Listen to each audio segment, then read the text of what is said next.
Hi there, this is Alvin from Dr. Wealth. If you have been looking at the Singapore REIT market, it has been a sea of red in the past 5 trading days, and I'm referring to the trading period between 22nd September till 28th September. So let's take a look at the table of these performances, right? So I take out 14 REITs that have lost more than 10% in the last 5 trading days. And this is very unusual because investors tend to look at REITs as a safer or conservative investment. They tend to be stable and they usually get the aim for the dividend yield that they receive for the entire year. So for example, if let's say a REIT gives a 8% dividend yield, but then in just 5 days, it lost 10%. More than what the dividend, the whole year dividend could support. So this is very unusual, and we need to really figure out what is going on in the REITs market so that we can better know if this is an opportunity to buy these REITs. Okay, so what is going on? I think likely it is due to the Federal Reserve announcement last week on 21st September. That was when the Fed did their last rate hike, and immediately the next day REIT started off their sell down. So this is too coincidental. I do think that is the reaction. The REIT market performance is a reaction to what the Federal Reserve have projected in terms of the rate hikes for the rest of the year and even until 2023. So if you have watched my previous video, I did explain it's not that 0.75% interest rate that was the problem, because that was already expected. It was more of the projection of the future interest rate that's going to come in the next 1 year or so, right? So the Federal Reserve dot plot, I did mention about that, was actually increased. So they actually expect the rate hikes to even rise at a higher rate as compared to say 3 months ago. So the projections has changed, and it is this projection that caused the market to adjust again, right? Because they need to price in this new information of additional rate hikes in the next 1 year or so. So why would these rate hikes, how would these rate hikes impact the REITs? So there are 3 possible issues. So the impact number 1 is that, let's look at the income statement, right? So we all know that the interest expense is part of the income statement, and when this interest expense goes up, because for REITs they borrow a lot of money to buy properties, okay, so they will have to pay more interest charges every month, okay, just to service their loan. And they may not borrow more money, it's just the same old loan, but because the interest rate goes up, their financing charges goes up. Of course, REITs may have a part of their debt in a fixed interest rate, but there will also be another part that is floating.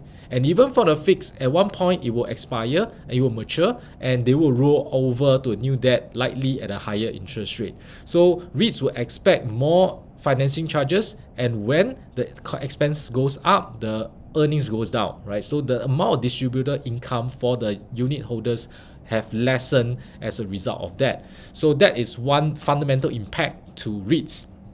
The second is that investors who go for REITs are very yield conscious, and as the risk-free rate or the bond yields are rising, investors will start to compare, right? Why would I want to buy a REIT that is offering me say 5% dividend yield, whereas a Singapore government bond, which is AAA rated, would be giving me at this moment in time is 3.5% for a 5-year bond, right? So they'll be thinking, right, is that additional 1.5% from where it is now worth the risk that REIT prices may fall even further, while the bond prices, if they hold until maturity, they'll always get back their capital.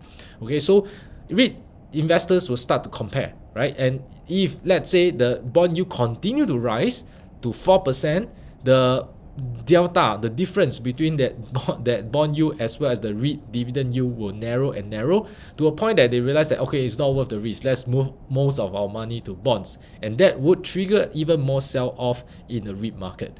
Okay, so in this rising bond yield environment, REIT investments, which are primarily dividend yield focused kind of investment assets, will get affected because investors' options expand. All right, and then the third impact is that there are some investors, REIT investors, that will borrow money to boost their yields. Okay, because in the past, for example, they may borrow at a rate of 2.8% when the interest rate were lower, and to buy dividend stocks or REITs that give 5% dividend yield.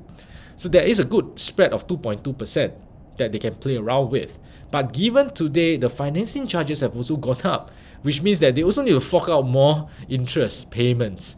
Okay, and now maybe you can look at some margin financing at 3.8%, while the dividend yield may not change, right? It's still at 5%, and the spread or the difference between the bond yield, the interest versus the dividend yield has narrowed to just 1.2%. Is that worth that leverage?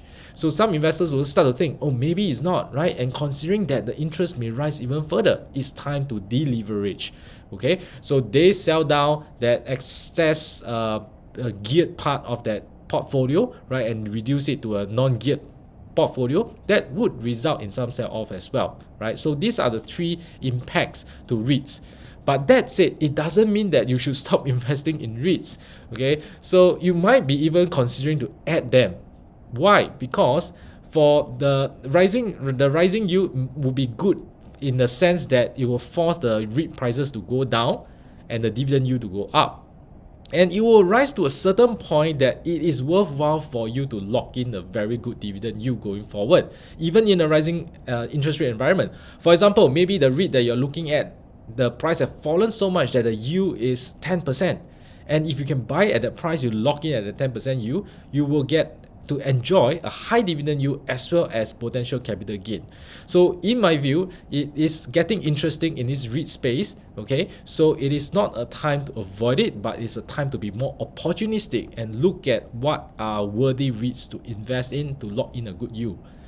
And I give you two tables. All right, actually before that, okay, so I actually run a poll on Facebook and to ask, given that yes, we know rising yields are here, and if you want to invest in dividend stocks, what is the minimum dividend yield you would demand? Because likely it's going to be higher than what you used to expect when the interest rate were lower. So I did that poll, and majority of the people who done the poll have chosen minimally 6%. That's where they will decide to buy a dividend stock. And the second biggest group is 10%. So you can see the baseline or the expected minimum dividend yield from different investors are actually different. You may have one number, I may have one number, and it's fine as long as we are comfortable with that yield that we want to achieve, and everyone can have their own levels. Okay, but this is a good question to ask yourself. What is the minimum dividend yield that you demand if this interest rate environment going to 4%, 5%, right? How much would you demand that? And I give you two tables, right, based on these two baselines, 6% and 10%. So let's look at the 10% first. Okay, so this is a table of currently REITs that are yielding more than 10% dividend yield. So there are 8 of them, and coincidentally or not, they are all REITs that have foreign assets.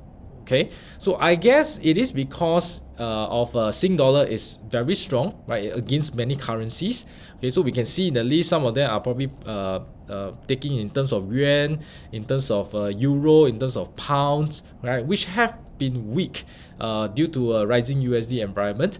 Okay, and those countries didn't raise their interest rate fast enough to appreciate their currencies, right? So when these foreign assets are in the portfolio, inherently there is some forex risk. Okay, so I think the market is pricing some of this forex risk that's inherent in these REITs at this moment.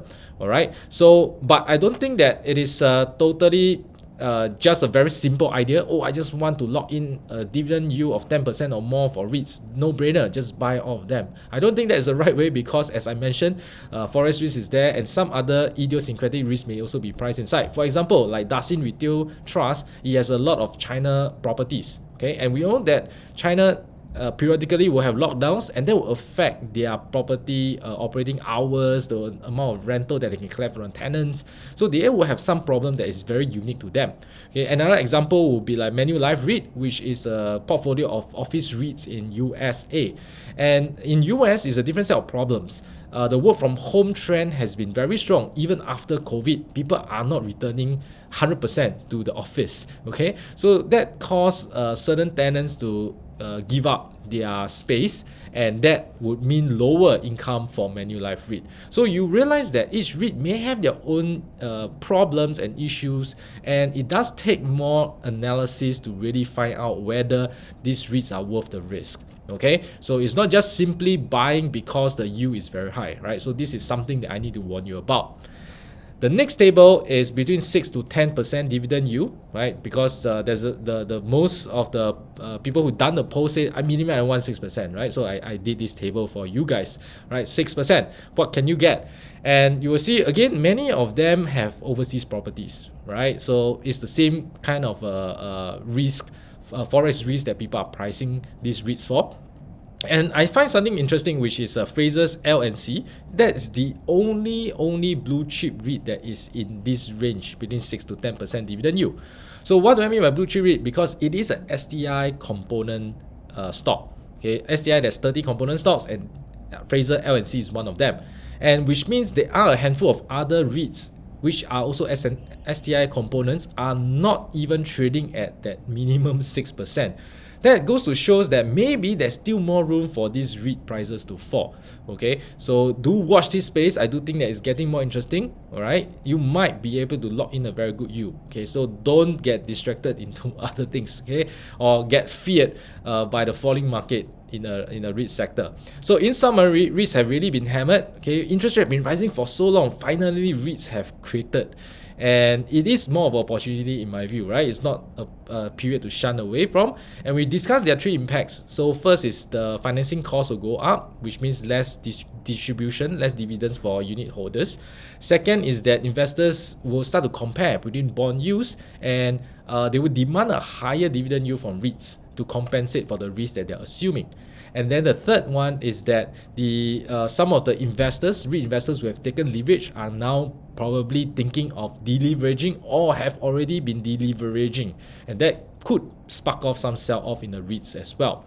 So REIT prices may fall. Okay, that is my view, and especially when bond yields continue to rise, right? So the spread will continue to compress, and again, this is not a time to shun away from the REIT market. I think it's going to be very interesting. Really watch this space closely. You might be able to lock in a good price for the REIT for many years to come. Alright, so I hope you have enjoyed this video. You understand what's going on right now. You can make a better investment decision. Okay, so remember to like this video, follow this channel, and I'll see you around. Goodbye.